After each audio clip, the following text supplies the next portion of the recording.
আসসালামু আলাইকুম। আমি খাদিজা জান্নাত। তোমরা কি জানো, দিনের প্রথম ফজরের নামাজ মিস করলে পুরো দিনটাই বরকত হারিয়ে যায়।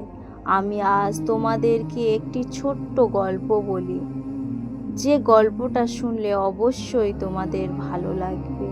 একজন যুবক ছিল, রাতে দেরি করে ঘুমাতো, মোবাইল ব্যবহার করত, কখনো সে গেম খেলতো, কখনো সোশ্যাল মিডিয়ায় ঘন্টার পর ঘন্টা কাটাতো।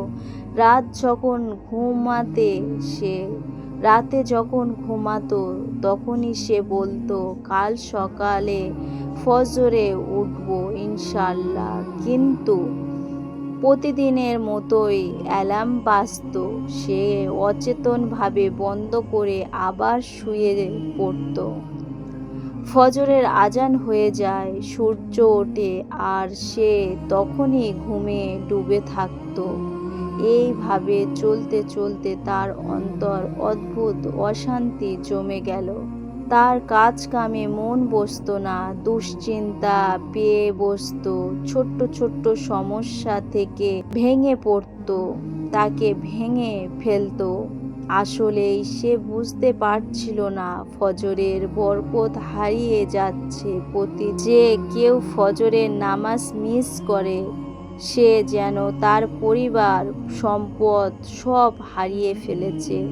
একদিন একজন আলেমের কাছে গেল, তার বিষয়ে সব কথা খুলে বলল।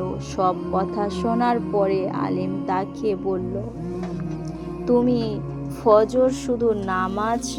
তুমি কি জানো, ফজর শুধু নামাজ নয়, এটি হলো তোমার রিজিক আর জীবনের বরকতের দরজা। শয়তানকে বলে তোমার কানে ফুঁ দিয়ে বলে, একটু ঘুমাও আর একটু ঘুমাও, কিন্তু তুমি যদি আল্লাহকে ডাকো, আল্লাহ নিজেই তোমাকে জাগিয়ে দেবেন ইনশাল্লাহ। আলেম তাকে কিছু টিপস দিল।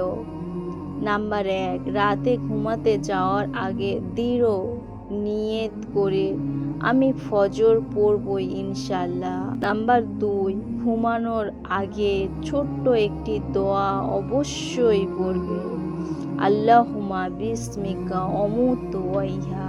নাম্বার 3, অ্যালার্ম এমন জায়গায় রাখো যেখানে তোমার উঠে গিয়ে বন্ধ করতে হবে।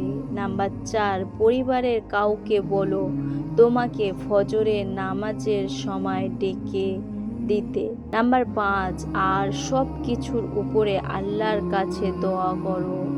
সেই যুবক আস্তে আস্তে বদলে গেল। আজ সে তার ফজরের নামাজ মিস হয় না, তার দিনের শুরুটা হয় ফজরের নামাজ দিয়ে, আর দিনভর তার অন্তরে বরকত ও শান্তি নেমে আসে। দুনিয়ার সব কাজ সব কাটিয়ে সব ইচ্ছা একদিন শেষ হয়ে যাবে, কিন্তু ফজরের নামাজ তোমার আখিরাতের পথ। ফজরের নামাজ কখনো মিস করবেন না যদি ভিডিওটা তোমাদের মন ছুঁয়ে যায় তাহলে অন্য ভাই বোনেদের সাথে শেয়ার করো আর কমেন্টে লিখো, আমি ফজর পড়ব ইনশাল্লাহ।